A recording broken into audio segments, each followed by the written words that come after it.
მოგესალმებით თქვენ უყურებთ სდასუ ტივის საინფორმაციო გამოშვებას დღის მთავარ თემებს საბა ხვიჩია გაგაცნობთ. საქართველოს პრემიერ-მინისტრი მამუკა ბახტაძე ოფიციალური ვიზიტით ლიეტუვას რესპუბლიკას ეწვია. მთავრობის მეტეორს ვილნიუსის საერთაშორისო აეროპორტში ლიეტუვას რესპუბლიკის თავდაცვის მინისტრი დახვდა. საქართველოს პრემიერ-მინისტრის ოფიციალური ვიზიტი ლიეტუვას რესპუბლიკაში ლიეტუვალ კოლეგასთან შეხვედრით დაიწყო. პირისპირ შეხვედრისას მხარეებმა ორმხრივი ურთიერთობების განვითარების პოზიტიურ დინამიკაზე, მათ შორის სავაჭრო-ეკონომიკური კავშირების გააქტიურებაზე და ევროპული და ევროატლანტიკური ინტეგრაციის გზაზე საქართველოს მიერ მიღწეულ პროგრესზე ისაუბრეს. პირისპირ შეხვედრის შემდეგ მოლაპარაკებები გაფართოებულ ფორმატში გაგრძელდა, რომელშიც ორი ქვეყნის მთავრობისა და პარლამენტის წევრები მონაწილეობდნენ. ყურადღება გამახვილდა ორ ქვეყანას შორის არსებულ პოლიტიკური დიალოგის დღის წესრიგში არსებულ ძირითად საკითხებზე. შეხვედრაზე განხილვის ერთ-ერთი მთავარი თემა იყო ევროკავშირთან თანამშრომლობის ახალი ფორმატები. სიმბოლურია, რომ ჩვენი ვიზიტი საქართველოსა და ლიეტუვას შორის დიპლომატიური ურთიერთობების 25 წლის თავს ემთხვევა, თუმცა ჩვენს ქვეყნებს შორის ურთიერთობა ნამდვილად არ დაწყებულა მეოთხედი საუკუნის წინ და გაცილებით უფრო დიდი მრავალსაუკუნოვანი ისტორია აქვს და ჩვენ ამით ძალიან ვამაყობთ. გადაჭარბების გარეშე შეიძლება ითქვას, რომ ლიეტუვა საქართველოს უახლოესი მოკავშირე და მეგობარი ქვეყანაა.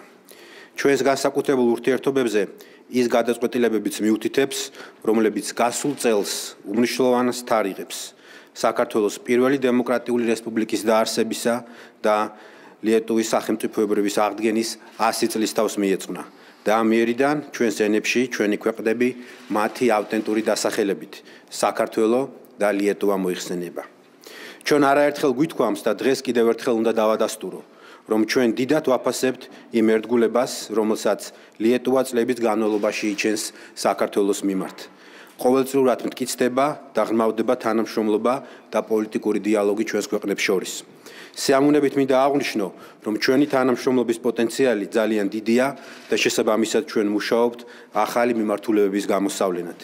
ლიეტუვა განვითარების სფეროში თანამშრომლობისა და ევროკავშირის თვინინგის პროექტების ფარგლებშიც აქტიურად აგრძელებს თავისი გამოცდილების გაზიარებას, რაც ხელს გვიწყობს რეფორმების განხორციელებაში. დღევანდელ შეხვედრაზე ჩემს კოლეგას ვესაუბრე ჩვენი ეკონომიკური ურთიერთობების გაღრმავების პერსპექტივებზე. ჩვენ განვიხილეთ მნიშვნელოვანი რეგიონალური, ენერგო და სატრანსპორტო პროექტები, რომელთა ერთობლივი განხორციელება ქვეყნების სატრანზიტო პოტენციალის გაზრდასა და ახალი ბაზრების ათვისებას შეუწყობს ხელს. ბოლო წლების განმავლობაში მზარდია ორ ქვეყანას შორის სავაჭრო ბრუნვა. ასევე გაორმაგებულია ვიზიტორთა რიცხვი საქართველოში, რასაც მნიშვნელოვნად შეუწყო ხელი პირდაპირმა საჰაერო მიმოსვლამ ქუთაისსა და ვილნიუსს შორის. დარწმუნებული ვარ, ეს ასევე ხელს შეუწყობს სავაჭრო-ეკონომიკური ურთიერთობების კიდევ უფრო გააქტიურებას და ბიზნეს კონტაქტების კიდევ უფრო გახშირებას. სასიხარულოა, რომ ღრმავდება ხალხთა შორის და კულტურული კავშირები, განსაკუთრებით ჩვენს ახალგაზრდებს შორის. სულ უფრო მეტი ქართველი სტუდენტი ირჩევს თქვენს უნივერსიტეტებს სასწავლებლად. ამჟამად თქვენს უმაღლეს სასწავლებლებში 200-მდე ქართველი სტუდენტი სწავლობს, რომლებსაც შეუძლიათ ისარგებლონ ლიეტუვის მთავრობის მიერ გამოყოფილი სახელმწიფო სტიპენდიებით. ამისთვის კიდევ ერთხელ დიდი მადლობა მინდა გადაუხადო ლიეტუვის მთავრობას. ამასთან ერთად მე მქონდა თხოვნა ჩემი კოლეგის მიმართ, რომ ჩვენ დავიწყოთ აქტიური თანამშრომლობა კიდევ ერთ მნიშვნელოვან რეფორმაში. ლიეტუვა ითვლება ერთ-ერთ ყველაზე წარმატებულ სახელმწიფოდ სტარტაპების და სტარტაპ ბიზნეს ატმოსფეროს შექმნის თვალსაზრისით. საქართველო იწყებს პირველ ნაბიჯებს ამ მიმართულებით და ჩვენთვის ძალიან მნიშვნელოვანია, რომ ჩვენმა მეგობარმა ქვეყანამ გაგვიზიაროს თავისი გამოცდილება ამ თვალსაზრისით. ორმხრივი ურთიერთობების გარდა ჩვენი დღევანდელი შეხვედრის მნიშვნელოვანი ნაწილი დაეთმო საქართველოს მიერ ევროპული და ევროატლანტიკური ინტეგრაციის გზაზე მიღწეულ პროგრესს, სადაც ჩვენ უპრეცედენტო დინამიკა გვაქვს. მინდა ვისარგებლო შემთხვევით და ჩემს კოლეგას საქართველოს მთავრობის სახელით მადლობა გადაუხადო ლიეტუვის განსაკუთრებული წვლილისთვის ევროპული და ევროატლანტიკური ინტეგრაციის გზაზე ჩვენი ქვეყნის წარმატებაში. ჩვენ გვქმნით ევროკავშირთან თანამშრომლობის ახალ ფორმატებს, რომლებიც საქართველოს ევროპულ ინტეგრაციას მეტ იმპულსს მისცემს და ახალ შესაძლებლობებს გაუხსნის. ჩვენი მიზანია მივახციოთ შეძლების დაგვარად მაქსიმალურ თავსებადობას ევროკავშირთან, რაც მეტი ინტეგრაციის პერსპექტივებს გაუხსნის ჩვენს ქვეყანას. სწორედ ამას ემსახურება საქართველოს ევროკავშირში გაწევრიანების საგზაო რუკა, რომელსაც უახლოეს მომავალში წარუდგენთ ჩვენს ევროპელ მეგობრებს. 2019 წელი განსაკუთრებულია. ზეიმობთ აღმოსავლეთ პარტნიორობის 10 წლის თავს. შეხვედრაზე ვისაუბრეთ აღმოსავლეთ პარტნიორობის ფარგლებში თანამშრომლობის გაღრმავების მნიშვნელობაზე. შეხვედრაზე ჩვენ აღვნიშნეთ ალიანსში გაწევრიანების გზაზე საქართველოს მიერ მიღწეული პროგრესი. ჩვენი ქვეყნის წარმატებული დემოკრატიული ტრანსფორმაცია და ნატოსთან უპრეცედენტო პრაქტიკული თანამშრომლობის დონე. ასევე აღინიშნა, რომ საქართველოს აქვს ყველა პრაქტიკული მექანიზმი ნატოს სრულფასოვანი წევრობისთვის. მინდა კიდევ ერთხელ მადლობა გადაუხადო ლიეტუვის ხელისუფლებას საქართველოს სუვერენიტეტისა და ტერიტორიული მთლიანობის მტკიცე მხარდაჭერისთვის, აგრეთვე იმ ძალისხმევისთვის, რომელიც მიმართულია საქართველოს ოკუპირებული ტერიტორიების არაღიარების პოლიტიკის გამტკიცებისკენ. შეხვედრაზე განვიხილეთ რუსეთის მიერ ოკუპაციისა და ანექსიისკენ გადადგმული ნაბიჯების მძიმე შედეგებზე. ჩვენ ვისაუბრეთ აფხაზეთისა და ცხინვალის რეგიონებში გაუარესებულ უსაფრთხოების მდგომარეობაზე, ადამიანის უფლებების მუდმივ ხელყოფასა და არსებულ ჰუმანიტარულ კატასტროფაზე. ბოლო 10 წლის განმავლობაში საქართველოს საერთაშორისო საზოგადოების მხრიდან უდიდესი მხარდაჭერა მიიღო კონფლიქტის მშვიდობიანი მოგვარების საკითხში. მხოლოდ საერთაშორისო საზოგადოების მტკიცე და თანმიმდევრული მიდგომებით საქართველოს შეძლებს მიაღწიოს მშვიდობასა და სტაბილურობას. საქართველოს პრემიერ-მინისტრმა მამუკა ბახტაძემ შეხვედრა ასევე გამართა ლიეტუვას რესპუბლიკის პრეზიდენტთან. მხარეებმა საქართველოსა და ლიეტუვას ორმხრივი თანამშრომლობის ძირითადი საკითხები, რეგიონში არსებული ვითარება და საქართველოს წინაშე არსებული გამოწვევები განიხილეს. ხაზი გაესვა ევროპელი პარტნიორებისა და მეგობრების, მათ შორის ლიეტუვას განსაკუთრებულ მხარდაჭერას ამ გამოწვევებთან გამკლავების პროცესში. პრეზიდენტმა დადებითად შეაფასა საქართველოში განხორციელებული და მიმდინარე რეფორმების საუბრისას ყურადღება ასევე გამახვილდა საქართველოს მნიშვნელოვან წყვილზე გლობალური უსაფრთხოების გამოწვევების წინააღმდეგ ბრძოლაში. ლიეტუვას პრეზიდენტი ქალბატონი დალია გრიბაუსკაიტე, რომელიც არის საქართველოს ძალიან მკაფიო მხარდამჭერი, კიდევ ერთხელ მან დააფიქსირა ლიეტუვას თანმიმდევრული მხარდამჭერი პოზიცია საქართველოს ევროპული და ევროატლანტიკური ინტეგრაციის კურსის.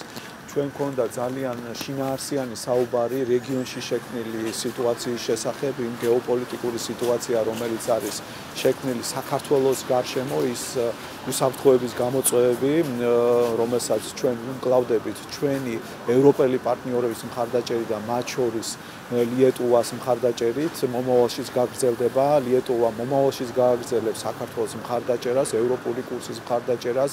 ძალიან პოზიტიური შეფასება იყო მიცემული საქართველოში მიმდინარე რეფორმებზე, კერძოდ ეკონომიკურ, პოლიტიკურ და სამხედრო სფეროში განხორციელებულ რეფორმებზე. აღინიშნა საქართველოს როლი, რომელსაც მნიშვნელოვანი წვლილი შეაქვს გლობალური უსაფრთხოების გამოწვევების წინააღმდეგ ბრძოლაში და ლიეტუვა და ლიეტუვას პრეზიდენტი მომავალში კიდევ უფრო მეტ მხარდაჭერას გვირდება, რადგანაც საქართველო აღმოსავლეთ ევროპის პარტნიორ ქვეყნებს შორის აღიარებული არის როგორც ლიდერი ქვეყანა, როგორც წამყვანი ქვეყანა, ის ინარჩუნებს ამ პოზიციებს და ის პოზიცია, რომელსაც ევროკავშირი გამოხატავს დიფერენცირებული მიდგომა მეტისთვის, საქართველოსთან არის უაღრესად რელევანტური და ლიეტუვა მომავალშიც ამ მიმართულებით იქნება საქართველოს ერთგული მხარდამჭერი. ლიეტუვას რესპუბლიკაში ოფიციალური ვიზიტის ფარგლებში მამუკა ბახტაძემ ლიეტუვას რესპუბლიკის დამოუკიდებლობისა და თავისუფლებისთვის დაღუპულ გმირთა მემორიალი გვირგვინით შეამკო. მთავრობის მეთაურმა დელეგაციის წევრებთან ერთად ასევე პატივი მიაგო საქართველოს დამოუკიდებლობისთვის მებრძოლი კაპიტნის დავით მაჭავარიანის ხსოვნას. პირველი მსოფლიო ომის მონაწილე არტილერიის კაპიტანი 1918 წლიდან აქტიურად მონაწილეობდა ქართული ეროვნული არმიის შექმნაში. 1918-1921 წლებში მან მონაწილეობა მიიღო ყველა იმ ბრძოლაში, რომელსაც საქართველო თავისი საზღვრებისა და სახელმწიფოებრიობის დასაცავად აწარმოებდა. რუსეთის მიერ საქართველოს ოკუპაციის შემდეგ ემიგრაციაში წასული დათიკო მაჭავარიანი პოლონეთის ეროვნული არმიის არტილერიაში მსახურობდა, სადაც მოგვიანებით მაიორის წოდება და არაერთი მნიშვნელოვანი ჯილდო მიიღო. დაკრძალულია ვილნიუსის სამხედრო სასაფლაოზე ლიტვის თავისუფლებისთვის დაცემულთა ხსოვნის მემორიალთან. საქართველოში მიმდინარე რეფორმებზე ქვეყნის ევროპული და ევროატლანტიკური ინტეგრაციის პროცესზე ესაუბრა საქართველოს პრემიერ-მინისტრი ვილნიუსის უნივერსიტეტის ქართველ და ლიეტუველ სტუდენტებს, რომლებიც ქართულ ენას სწავლობენ. პრემიერმა სტუდენტებს ინფორმაცია მიაწოდა განათლების სფეროში დაგეგმილი სიახლეების შესახებ, რომელიც სისტემის ყველა საფეხურს შეეხება. მამუკა ბახტაძემ ასევე ხაზი გაუსვა საქართველოს მიღწევებს ევროპული და ევროატლანტიკური ინტეგრაციის გზაზე. სტუდენტებთან შეხვედრამდე პრემიერმა უნივერსიტეტის სამკითხველო დარბაზი და წმინდა იოანეს ტაძარი დაათვალიერა, ასევე საპატიო სტუმართა წიგნში სამახსოვრო ჩანაწერი გააკეთა. საქართველოს პრემიერ-მინისტრი დავოსის სოფლიო ეკონომიკურ ფორუმში მიიღებს მონაწილეობას. მამუკა ბახტაძის ვიზიტი დავოსში 22-დან 25 იანვრამდე შედგება. ვიზიტის ფარგლებში დაგეგმილია მაღალი დონის პოლიტიკური შეხვედრები, ასევე მოლაპარაკებები ბიზნეს ლიდერებთან და მსოფლიოს უმსხვილესი კომპანიების ხელმძღვანელებთან. მთავრობის მეთაურის განცხადებით, დავოსის სოფლიო ეკონომიკური ფორუმის ფარგლებში დაგეგმილი შეხვედრების ერთ-ერთი უმთავრესი მიზანია საქართველოში დამატებითი პირდაპირი უცხოური ინვესტიციების მოზიდვა. დავოსში ჩვენ გვექნება მაღალი დონის როგორც პოლიტიკური შეხვედრები, ასევე შეხვედრები ბიზნეს ლიდერებთან. ჩვენ გვაქვს რამდენიმე მიზანი. პირველი მიზანი, რა თქმა უნდა, გახლავთ დამატებითი პირდაპირ უცხოური ინვესტიციების მოზიდვა. ჩვენ შეხვედრა გვექნება რამდენიმე კომპანიასთან, რომელიც აქტიურად განიხილავს და გეგმავს საქართველოში პირდაპირ უცხოური ინვესტიციებს. ამასთან ერთად ჩვენ გვექნება შეხვედრები პოლიტიკურ ლიდერებთან, სადაც ვიმსჯელებთ იმ ახალ ინიციატივებზე, რომელიც აქვს საქართველოს მთავრობას, ეს განსაკუთრებით შეეხება ჩვენს ევროინტეგრაციას.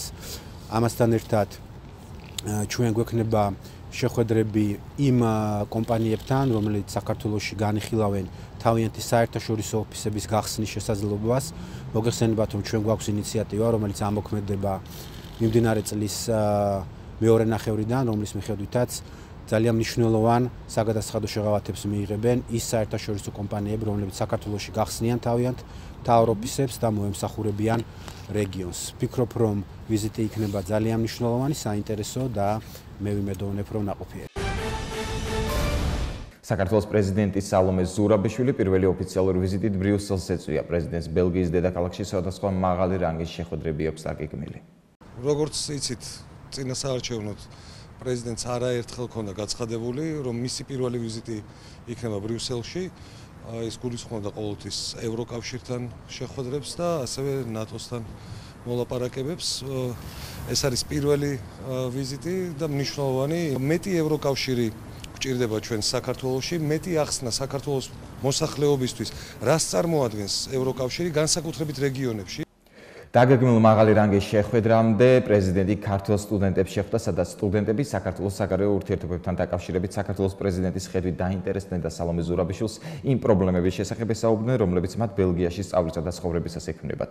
როგორც სტუდენტებმა აღნიშნეს, მათთვის მნიშვნელოვანი იყო იმის გაგება, როგორ ხედავს საქართველოს პრეზიდენტი ახალგაზრდების როლსა და მისიას ქვეყნის ფარგლებს გარეთ საქართველოს პოპულარიზაციის მიმართულებით და ასევე სამშობლოში დაბრუნების შემდეგ ქვეყნის განვითარების საქმეში ბელგიის სამეფოში ვიზიტად ყოფი. საქართველოს პრეზიდენტი ქართული დიასპორის წარმომადგენლებსაც შეხვდა. სალომე ზურაბიშვილმა ქვეყანაში მიმდინარე პროცესებში დიასპორების ჩართულობის აუცილებლობაზე ისაუბრა და გააჟღერა ინიციატივა პარლამენტში დიასპორის წარმომადგენლის ინსტიტუტის შემოღებასთან დაკავშირებით.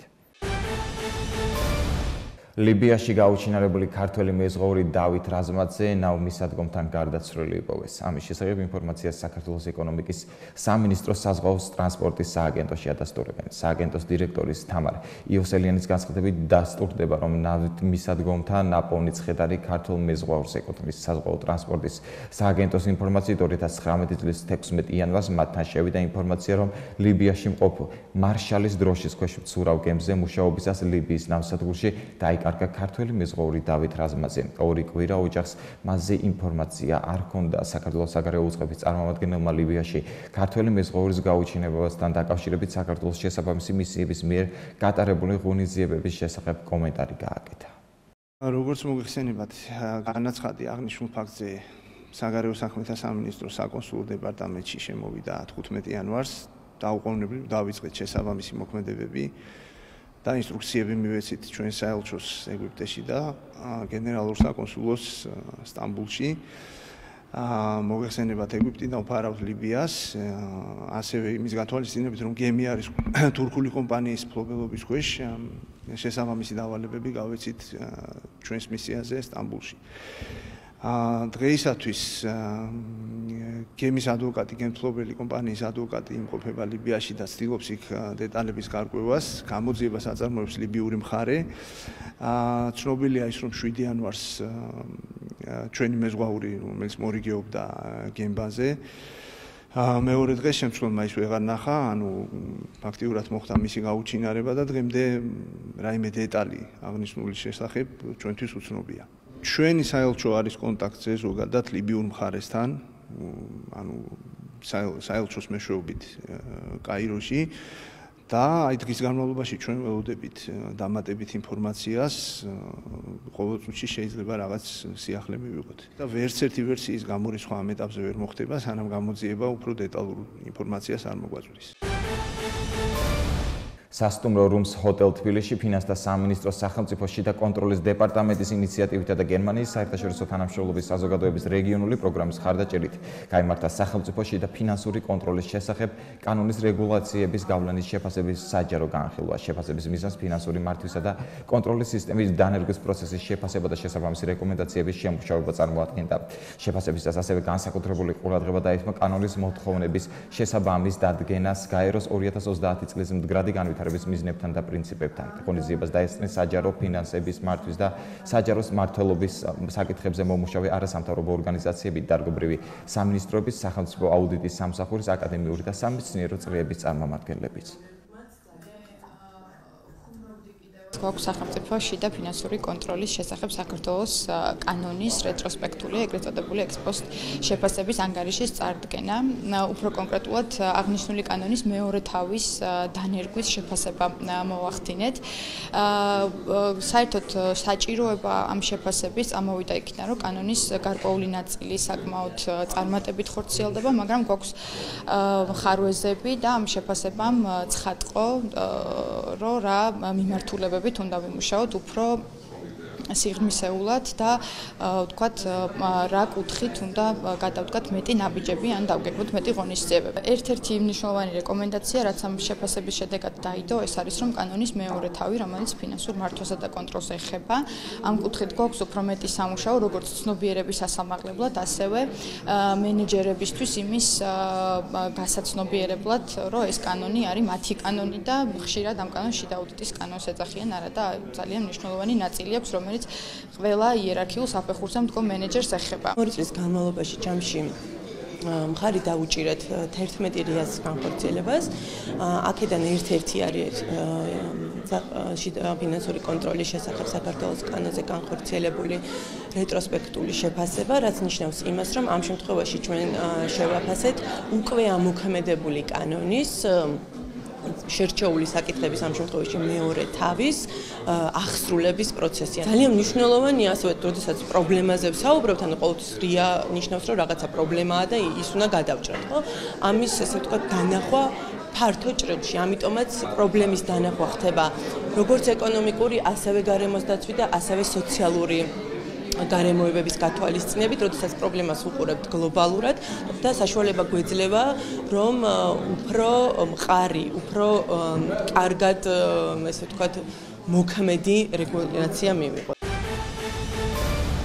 2019 წელს ინფრასტრუქტურული პროექტებისთვის ბიუჯეტი გასამაგდა. ამის შესახებ საქართველოს განათლების, მეცნიერების, კულტურისა და სპორტის მინისტრმა მიხეილ ბატიაშვილმა განათლების რეფორმის ფარგლებში ინფრასტრუქტურული მიმართულებით დაგეგმილი პროექტების პრეზენტაციაზე განაცხადა. განათლების რეფორმების ფარგლებში 2019 წელს თანამედროვე უახლესი სტანდარტების გათვალისწინებით 8 ახალი საჯარო სკოლა აშენდება. საქართველოს მუნიციპალური განვითარების ფონდი რეგიონში დამატებით 27 ახალი საჯარო სკოლის მშენებლობას დააფინანსებს. საგანმანათლებლო და სამეცნიერო ინფრასტრუქტურის განვითარების სააგენტოს დაფინანსებით 3 საჯარო სკოლა, ხოლო საქართველოს მუნიციპალური განვითარების ფონდის დაფინანსებით 82 საჯარო სკოლა რეაბილიტირდება. გაზაფხულზე 59 საჯარო სკოლის, ხოლო შემოდგომაზე 100 საჯარო სკოლის რეაბილიტაცია დაიწყება. ნაწილობრივ განახლება 31 საჯარო სკოლას. საზოგადოებრივ განმანათლებელი დაწესებულებების მშენებლობა რეაბილიტაციისთვის ბიუჯეტში 80 მილიონი ლარია გამოყოფილი. განსაკუთრებული ყურადღება რეგიონის საჯარო სკოლებს ექცევა. სასტუმრო ქორთიეთ-მერიოდში რეგიონული მასშტაბის კურსი თავდაცვის მართვა ფართო უსაფრთხოების კონტექსტში გაიხსნა. ტრენინგის მიზანს უსაფრთხოების სისტემაში მმართველობის პროცესთან და აქტუალურ საკითხებთან დაკავშირებით ცნობიერების ამაღლება, საჭირო მეთოდების გაცნობა და უნარების განვითარება წარმოადგენს. კურსი საქართველოში დიდი ბრიტანეთის ელჩმა ჯასტინ მაკენზი სმიტმა და თავდაცვის სამინისტროს ადამიანური რესურსების დეპარტამენტის უფროსმა დავით გუნაშვილმა გახსნეს. ორკვირიანი ტრენინგის განმავლობაში რეგიონში თავდაცვისა და უსაფრთხოების თემებთან დაკავშირებულ აქტუალურ საკითხებზე იმჯერებენ. კურს ბრიტანელი ინსტრუქტორები გაუძღვებიან და მსმენელებს გამოცდილებას გაუზიარებენ. კურსი გაერთიანებული სამეფოს თავდაცვის აკადემიის, კრენფილდის უნივერსიტეტის, დიდი ბრიტანეთის საელჩოს ორგანიზებით და საქართველოს თავდაცვის სამინისტროს მხარდაჭერით მეათედ ხორციელდება. დღეს ჩვენ გავხსენით მორიგი კურსი, რომელიც ყოველწლიურად ხორციელდება ბრიტანეთის თავდაცვის სამინისტროს და ბრიტანეთის თავდაცვის აკადემიის მიერ და მხარდაჭერით. ეს კურსი ითვალისწინებს თავდაცვის მართვის ასპექტებს ფართო უსაფრთხოების კონტექსტში ძალიან მნიშვნელოვანია, განსაკუთრებით, როდესაც ეს ყველაფერი მოტანილი არის რეგიონულ ფორმატში, გარიან აზერბაიჯანელი მონაწილეები, სომეხი მონაწილეები და ის ცვლილებების პროცესი, რომელიც მიმდინარეობს თავდაცვის უსაფრთხოების სფეროში ამ ქვეყნებში, ყოველთვის მნიშვნელოვანი არის, რომ იქნას გააზრებული სხვადასხვა თეორიულ კონტექსტებში და ასე შემდეგ. ეს კურსი არის ძალიან კარგი შესაძლებლობა ამისათვის, როგორც ჩვენი ადგილობრივი წარმომადგენლების, ასევე რეგიონული წარმომადგენლებისათვის. This course is one of our most important. ეს არის ერთ-ერთი ყველაზე მნიშვნელოვანი კურსი, რომლის განმავლობაში გაერთიანებული სამეფოს თავდაცვის აკადემიისა და კრენფილდის უნივერსიტეტის წარმომადგენლები მონაწილეებს გამოცდილებას უზიარებენ. კურსი მეათედ იმართება და მე სამ განსაკუთრებით მნიშვნელოვან ასპექტს გამოვყოფდი. პირველი ეს არის მართვის საკითხები უსაფრთხოების კონტექსტში და მასთან დაკავშირებული ცვლილებები. ცვლილებებს კი პერმანენტული ხასიათი აქვს, როგორც დიდ ბრიტანეთში, ასევე საქართველოსა და რეგიონში. ტრენინგი მონაწილეებსა და ოფიცრებს დაეხმარება ამ პროცესს სათანადოდ უპასუხონ. მეორე, ასევე მნიშვნელოვანი ფაქტორია ის, რომ კურსი ეხება თავდაცვის მართვას ფართო უსაფრთხოების კონტექსტში და მასში ჩართულები არიან არა მხოლოდ თავდაცვის სისტემის, არამედ ზოგადად უსაფრთხოების სექტორის წარმომადგენლები. ასევე აღსანიშნავია კურსის რეგიონული მასშტაბი, რომელსაც ქართველების გარდა აზერბაიჯანელი და სომეხი მონაწილეებიც ესწრებიან. მსმენელებს ერთმანეთისთვის გამოცდილების გაზიარების და ინტერაქტიულ რეჟიმში მუშაობის კარგი შესაძლებლობა აქვთ. საპარლამენტო დელეგაცია თამარ ჩუგოშვილის ხელმძღვანელობით სტრასბურგში იმყოფება, სადაც ევროპის საბჭოს საპარლამენტო ასამბლეის ზამთრის სესიაში იღებს მონაწილეობას. ევროპის საბჭოს საპარლამენტო ასამბლეაში საქართველოში ჩატარებული საპრეზიდენტო არჩევნების შესახებ დებატები გაიმართა.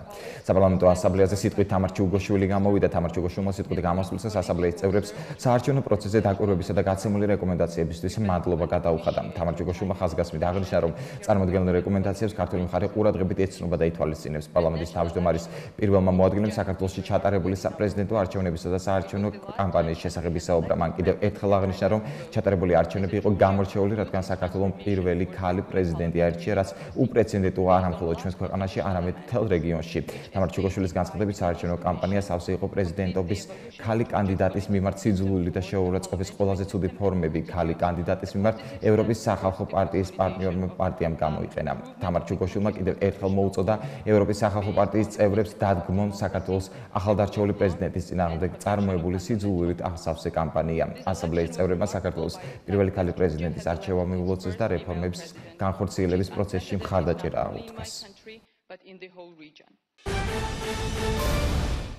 ევროპის საბჭოს საპარლამენტო ასამბლეის იურიდიულ საკითხთა და ადამიანის უფლებათა კომიტეტმა ეკაბესელიას ვენეციის კომისიის დემოკრატიული არჩევნების საბჭოში კიდევ ერთი წლით გაუგრძელა ვადა. ეკაბესელია პარლამენტის მუდმივი მოქმედი დელეგაციის შემადგენლობაში სტრასბურგში იმყოფება, სადაც 11 და 25 იანვარს ევროპის საბჭოს საპარლამენტო ასამბლეის ზამთრის სესია იმართება. პირველი პარლამენტარი სესიის ფარგლებში მონაწილეობას იღებს იურიდიულ საკითხთა და ადამიანის უფლებათა კომიტეტის ხდომებში, როგორც კომიტეტის ძირითადი წევრი. კომიტეტის წევრებმა აირჩიეს კომიტეტის თავმჯდომარე და კომიტეტის ვიცე თავმჯდომარე. განხილული იყო ქვეკომიტეტების სტრუქტურა და დაინიშნა კომიტეტის წარმომადგენლები ვენეციის კომისიასა და კორუფციის წინააღმდეგ სახელმწიფოთა ჯგუფში. სხდომაზე გაიმართა მსჯელობა პარტიათა გადაყვანის ადამიანთა უფლებების დაცვის ანგარიშის პროექტის ანგარიშის რეზოლუციისა და შესაბამისი რეკომენდაციების შესახებ შედგა თემატური დებატები ადამიანის უფლებათა გარკვეულ საკითხებთან დაკავშირებით. ევროპასთან ინტეგრაციის კომიტეტის თავმჯდომარემ თამარ ხულორდამომ და თავმჯდომარის პირველმა მოადგილემ ირინა ფროიძემ ევროკავშირის საბჭოს თავმჯდომარე ქვეყნის რუმინეთის სპეციალური მოწვევით ევროკავშირის ეროვნული პარლამენტების ევროპულ საქმეთა კომიტეტის თავმჯდომარეთა შეხვედრაში მიიღო მონაწილეობა. ევროპის პარლამენტის წარმომადგენლებმა რუმინეთის სენატში რუმინეთის ხელისუფლებისგან მომდევნო 6 თვის განმავლობაში ევროკავშირის საბჭოს პრიორიტეტები მოისმინეს, რაც ევროპის გაერთიანებისა და უსაფრთხოების განმტკიცებისკენ იქნება მიმართული. თამარ ხულორდამომ სხდომაზე საქართველოს ევროკავშირთან დაახლოების პროცესზე და ევროკავშირის 2020-2027 წლის ბიუჯეტში საქართველოსა და სხვა ასოცირებული ქვეყნებისთვის დამატებითი ფინანსური რესურსის გათვალისწინების აუცილებლობაზე ისაუბრა. ევროკავშირის მრავალწლიანი ბიუჯეტის შეთანხმება სწორედ რუმინეთის თავმჯდომარეობის პერიოდში იგეგმება. ვიზიტის ფარგლებში თამარ ხულორდამომ ევროკავშირის წევრი ქვეყნების ეროვნული პარლამენტის წარმომადგენლებთან ორმხრივი შეხვედრები გამართა. თბილისის მერი კახაკალაძე ვიცე-მერ ირაკლი ხმალაძესთან ერთად მერის მოადგილე მაია ბითაძესთან ერთად სასტუმრო ბუდაპეშტის ფლობელს შეხვდა. როგორც შეხვედრის დასრულების შემდეგ ირაკლი ხმალაძემ განმარტა, ამ ეტაპზე მხარეებს შორის შეთანხმება ვერ შედგა, თუმცა დედაქალაქის მთავრობა მის ხელთ არსებულ ყველა სამართლებრივ ბერკეტს გამოიყენებს, რათა ვაკის პარკში 30 მეტრიანი სასტუმროს შენებლობა არ მოხდეს. მისივე თქმით, ვაკის პარკში მსგავსი მასშტაბის სასტუმროს აშენების ნებართვის გაცემა დედაქალაქის მერიისთვის კატეგორიულად მიუღებელია. მისივე თქმით, მერია ყოველთვის ქალაქის ინტერესებიდან გამოდის უსამართლოდ არასდროს იქცევა და კანონს არ არღოს, თუმცა ყველანაირი ბერკეტს გამოიყენებს, რათა კერძო მესაკუთრისა და მოქალაქეების სამართლებრივი ინტერესები დააბალანსოს. თავად სასტუმრო ბუდაპეშტის მფლობელი გიორგი ზაქაიძე აცხადებს, რომ არც ადგილმონაცვლეობითაა დაინტერესებული და არც სასტუმროს პარამეტრების შემცირებაზეა თანახმა. მისივე თქმით, თბილისის მერია ვალდებულია მშენებლობის ნებართვა აუდგინოს. ეკონომიკისა და მდგრადი განვითარების სამინისტროს ტურიზმის ეროვნული ადმინისტრაციის მხარდაჭერით და საქართველოს გიდების ასოციაციის ორგანიზებით თბილისში გიდების ასოცირების მსოფლიო ფედერაციის კონგრესი მიმდინარეობს.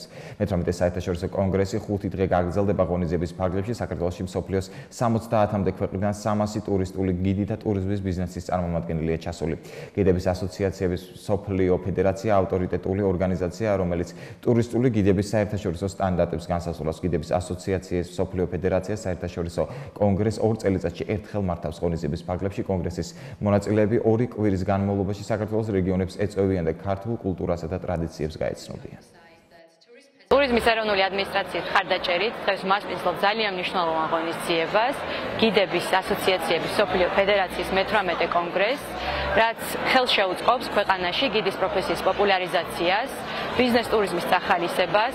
ჩამოსულია სხვადასხვა ქვეყნის ტურიზმის ინდუსტრიის საუკეთესო წარმომადგენელი, რომლებიც ძალიან დიდ ინტერესს გამოხატავენ ჩვენი ქვეყნის მიმართ. ჩამოსულია 300 ექსპერტი, პროფესიონალი თავისი საქმის, ესენი არიან ასოციაციის პრეზიდენტები, მათი ჯგუფის წარმომადგენლები და არის 70 ქვეყანა წარდგენილი 5 კონტინენტიდან.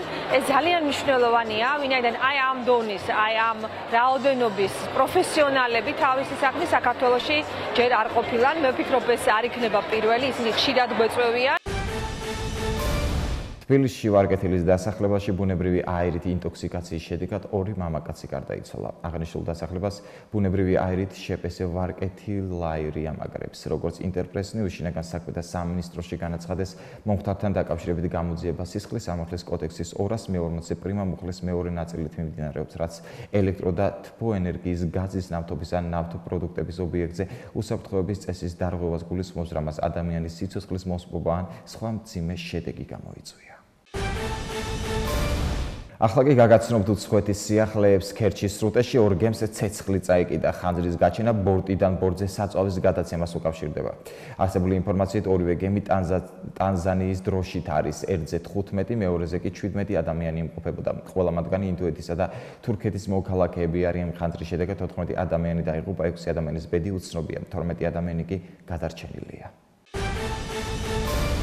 ბრექსიტის შემდეგ მილიონობით ევროკავშირის მოქალაქე დიდ ბრიტანეთში ცხოვრების უფლებისთვის 65 ფუნტ სტერლინგს აღარ გადაეხდის. განცხადება ტერეზა მეის საკანონმდებლო ორგანოში სიტყვით გამოსვლისას გააკეთა. ამის შესახებ BBC უწყება. ინფორმაცია ამის შესახებ მაშინ გაჩერდა, როდესაც დიდი ბრიტანეთის პრემიერ-მინისტრი კანონმდებლებს ბრექსიტის შეთანხმების რატიფიცირების შესაძლებლობაზე ელაპარაკებოდა. ბრიტანელი კანონმდებლები ევროკავშირიდან გასვლის ნებისმიერ შეთანხმებას კი 29 იანვარს უყურიან. მილიონობით ევროკავშირის მოქალაქეს, რომელიც დიდ ბრიტანეთში ცხოვრობს, ბრექსიტის შემდეგ ეგრეთ წოდებული დასახლებული სტატუსი მიიღებს. ტერეზა მეის განმარტებით, ქვეყანაში განმეორებითი რეფერენდუმი არ ჩატარდება, რადგან ეს დიდი ბრიტანეთის დემოკრატიისთვის დარტყმა იქნება. დიდმა ბრიტანეთმა ევროკავშირი 2019 წლის 29 მარტს უნდა დატოვოს. ევროკავშირში ოფიციალურად უშვებდნენ იმის შესაძლებლობას, რომ აუცილებლობის შემთხვევაში ლონდონს ვადას ივლისამდე გაუხანგრძლივებდნენ. The Times იმას აწერს, რომ ევროკავშირი მზადაა დიდი ბრიტანეთის ბლოკიდან გასვლა 2020 წლამდეც კი გადადოს.